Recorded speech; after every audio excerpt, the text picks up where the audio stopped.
Inside Out has one of the most basic and simplistic messages in Pixar's history. Maybe even animation history, I'm not sure. You get to the end and it's like, oh, you mean it's actually healthy to feel sad? And that I can have complex emotions about my memories? You don't say. I look forward to the next Pixar film where we tearfully learn, don't touch the stove. Actually, they could probably pull that off. Maybe I shouldn't give them ideas. I feel oddly nostalgic now about trying to touch the stove. I shouldn't make fun of this too much, since the way that we personally deal with sadness is a very nuanced one in our search for joy and happiness. But it's safe to say there aren't many adults who are particularly surprised by this ending revelation. And I am completely and totally okay with this. In my opinion, Inside Out is an execution movie. It is a masterclass in taking an extremely simple core idea and executing it in the most clever and interesting way possible.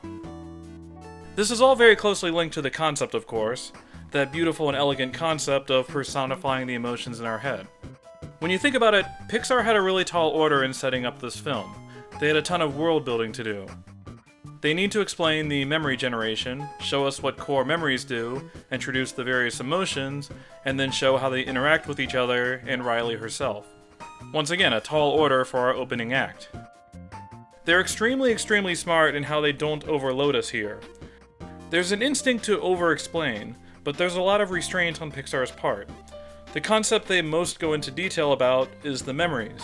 They heavily outline the creation and recall process, as well as how they interact with her personality. It's all very systems-oriented.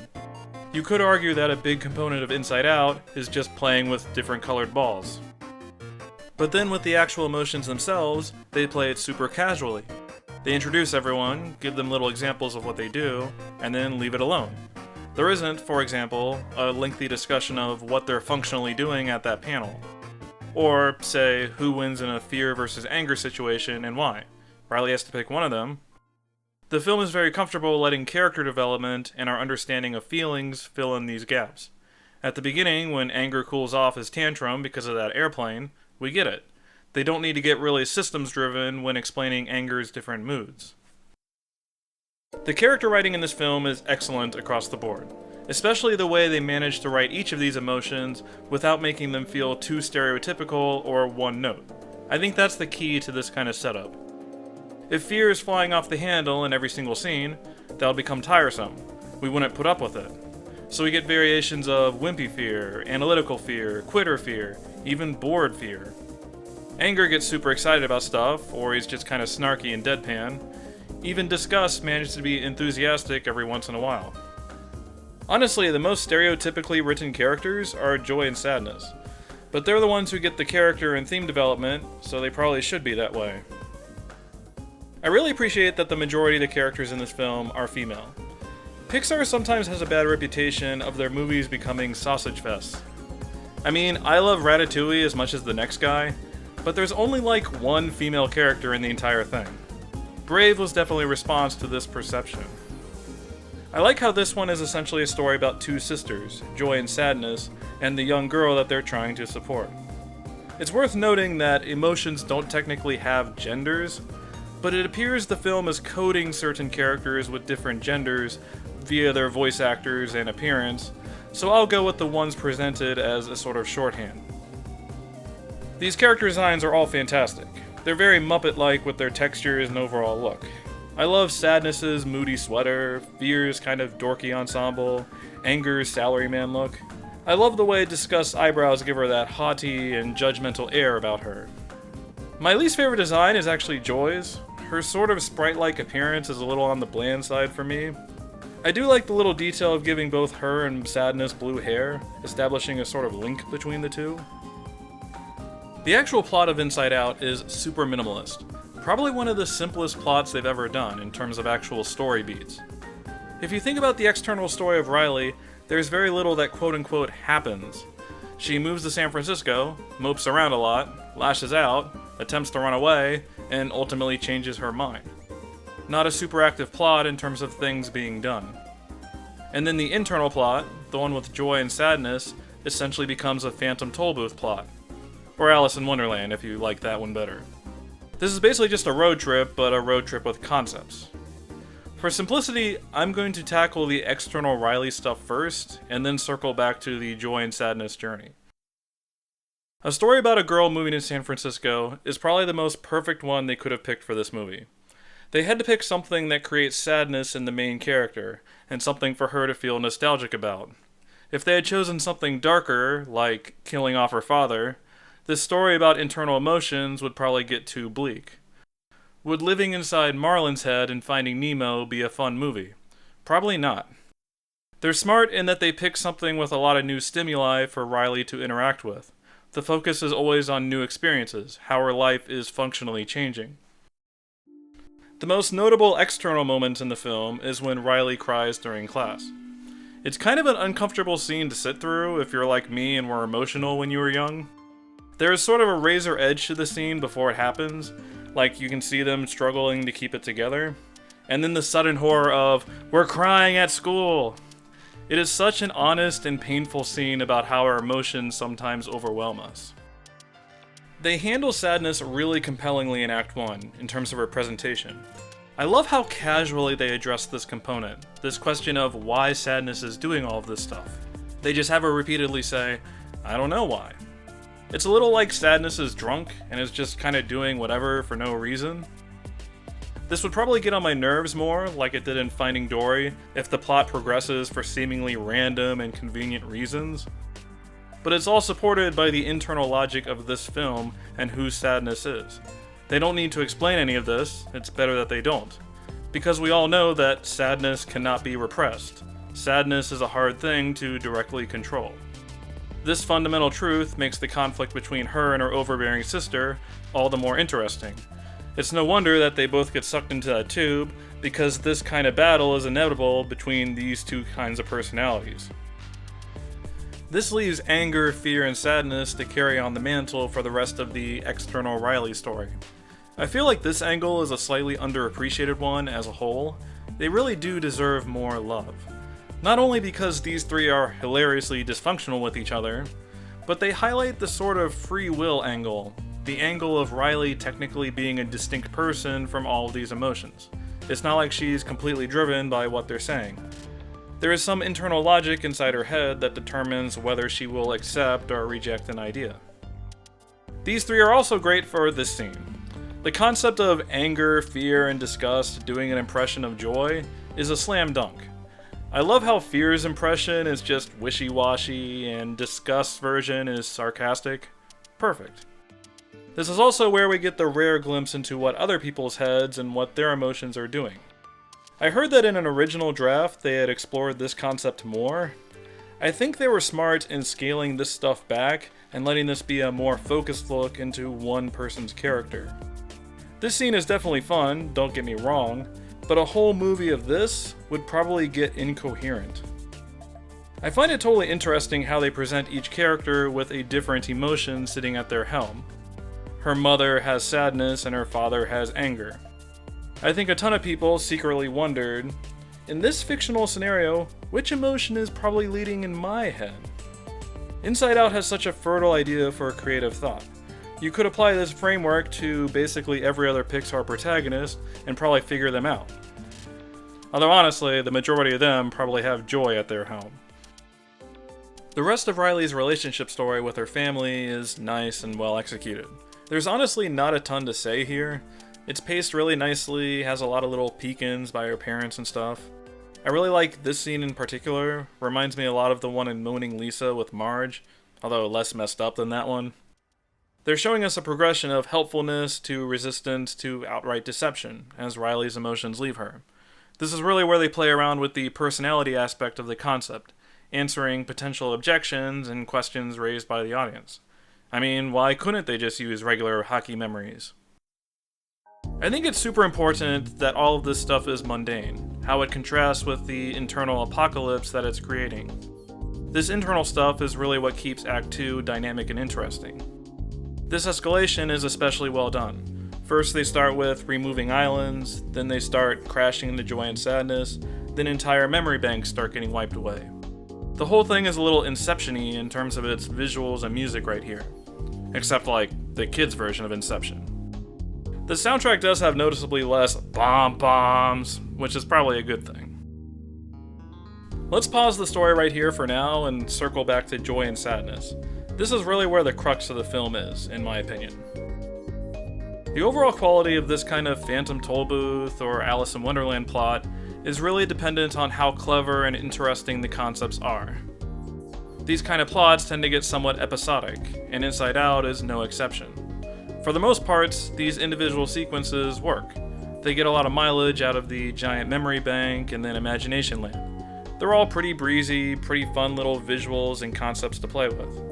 I love these two workers in particular, how they jokingly introduce the concept of deleting memories. And then of course that whole thing with triple dent gum. You can really tell that Pixar liked this joke too, since they kept bringing it back. The only one of these episodes that doesn't really work for me is the abstract thought scene. And I hate to admit this, because I really love the visuals and the concept in general. But Sadness's constant exposition and explaining kinda ruins it for me. I get why they gotta do this is all pretty weird, but the constant, oh no, now this is happening, it's kinda lame. Also, this segment is just a little too disconnected from everything. It kinda feels like they inserted a scene into a finished product because the whole thing was running short. Despite the conclusion being an abstract thought, they never really speak of this scene again. My favorite sequence is easily Riley's dream. This is probably one of my favorite comedic setups that Pixar has ever done, to be honest. It's executed so well. Just the moment that you see Fear sit down in that chair, ready to watch the dream, you know you're in for something special. I love how completely jaded he is, yelling at them to pick a story, and then rolling his eyes at how trite everything is. I love how bored all the employees are too. And then joy and sadness completely destroying everything, and that dog splitting in half.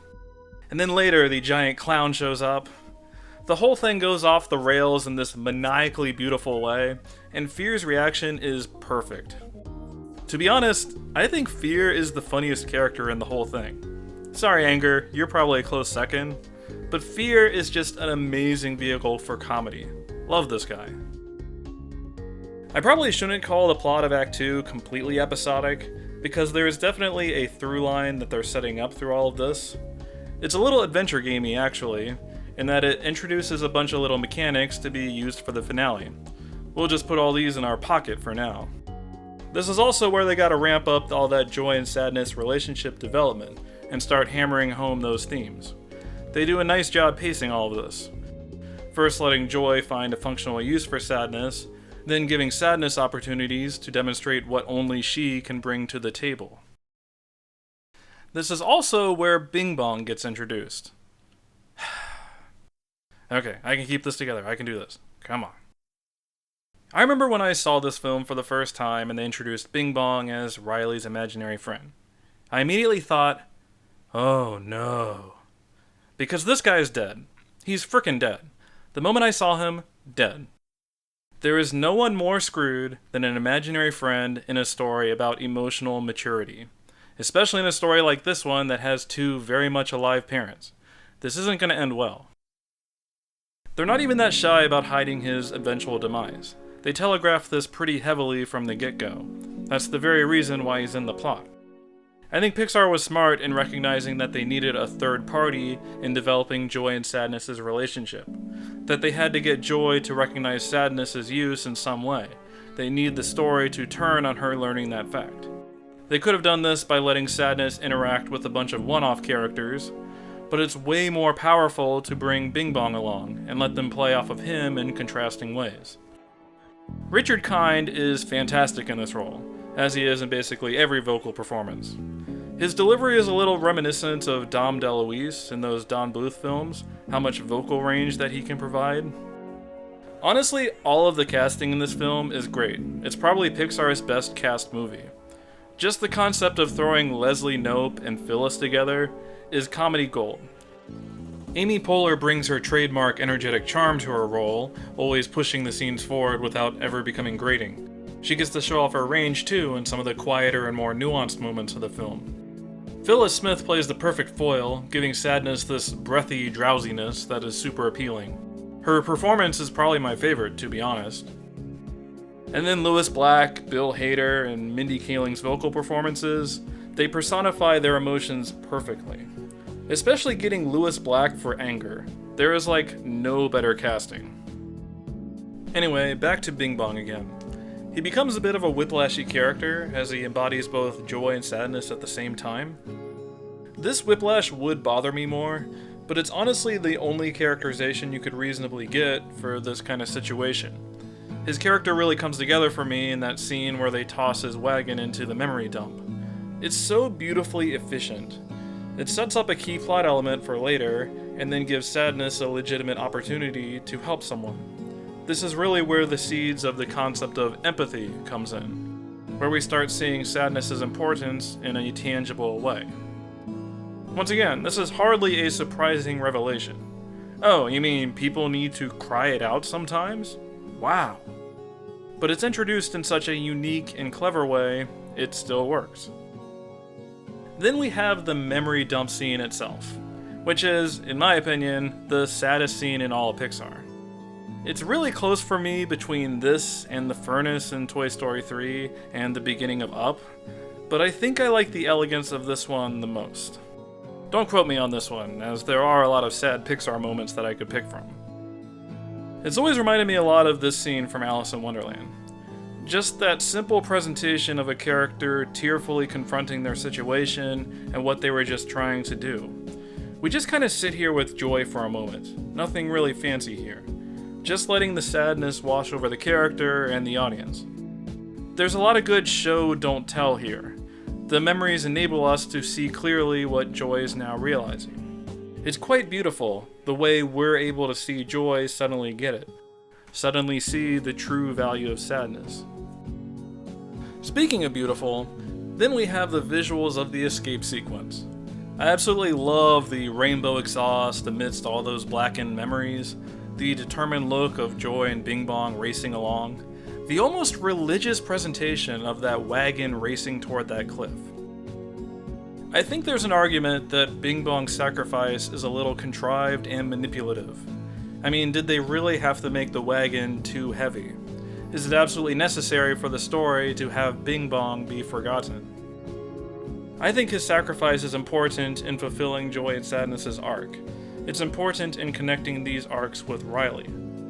That Bing Bong is comforted, is able to work through his grief, and eventually makes a self-sacrifice for the girl he loves.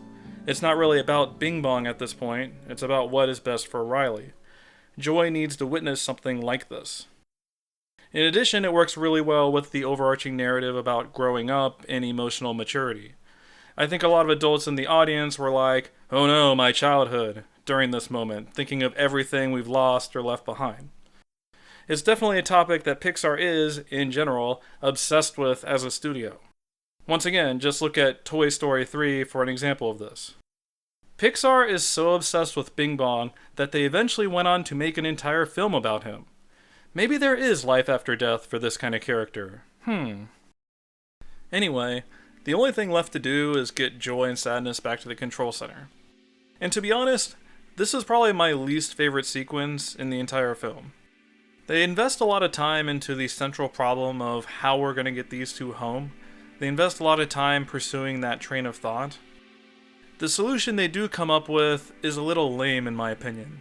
Just grabbing a few elements they ran into and combining them together. We saw these clouds earlier, we saw these boyfriends, we got glimpses of the trampoline. They're definitely set up. But they don't really play that big of a role in the plot, and they don't come together in a particularly interesting way. Bing Bong's wagon worked really beautifully earlier in its role. It's so thematically linked to what we've been exploring. This scene is impactful, it works. This one, not so much. Just a hodgepodge of random stuff. And for being the resolution of the central problem in Act 2, this doesn't cut it. Not even close. It's not satisfying. That's pretty much where my complaints end, however, as this final resolution scene is executed pretty much perfectly. Joy fulfills her arc in finally stepping aside and letting her sister help Riley. I love how quiet this whole scene is. I used the word religious earlier to describe the memory dump escape, but maybe the better word for the overall aesthetic is ethereal. There is this otherworldly quality that Inside Out conveys extremely well. The scene feels almost ritualistic, like this passing of the torch that we, the audience, had never witnessed before. But one we all understand and connect to, because it's been happening billions and billions of times inside people throughout history, at least figuratively speaking. As stated at the very beginning of this video, all these truths aren't particularly surprising, especially if you watch Pixar movies. It's not surprising. I imagine a lot of their films make our memories turn a little blue. Oh no, my childhood. The ending of Inside Out ultimately works because these simple truths fulfill all the character and relationship arcs they had so studiously built up. They all dovetail into each other. You could say this is easy for Pixar, since the quote-unquote answers are so obvious. How can the audience argue against a message about family acceptance and the power of empathy? They can't. The beautiful thing about Inside Out is that it presents a message that is both fundamentally true and fundamentally unsaid in our society. I think that's its secret. That's why it's so brilliant. There just aren't that many stories that tell you it's okay to feel sad. Sadness isn't talked about. It's usually presented as something to get over, some obstacle in our way. The goal is happiness, not moping around in your room. We totally get Joy's point of view in the film. Inside Out is a very honest film about how hard growing up can be. But more importantly, it offers pragmatic advice in a clear and elegant way. It's a film that seems to want to pat everyone in the audience on the shoulder and tell them it's okay. Aww. Combined with its fascinating concept and its killer execution, and you get a modern classic. No memory dump will be needed for this film. Inside Out is going to be hard to forget. Thanks for watching.